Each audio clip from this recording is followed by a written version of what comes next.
In this tutorial, I'll show you how to embed a Google Sheet into a Google Sites page so your data stays live and automatically updated.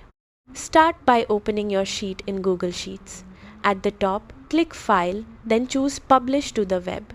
This step makes your sheet viewable so it can be displayed on a website. Click Publish and confirm. Once it's live, switch to the Embed tab and copy the HTML code shown on your screen.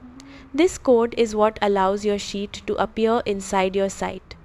Now open your site in Google Sites and go to the page where you want the sheet to appear.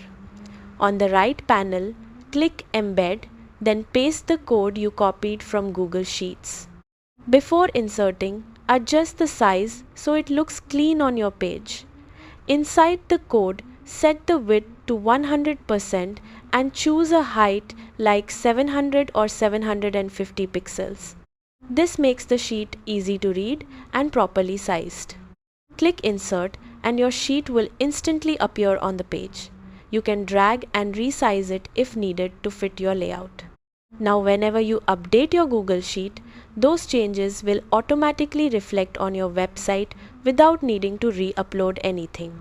That's it. You've successfully embedded a live Google Sheet into your Google Sites page and made your content dynamic and easy to maintain.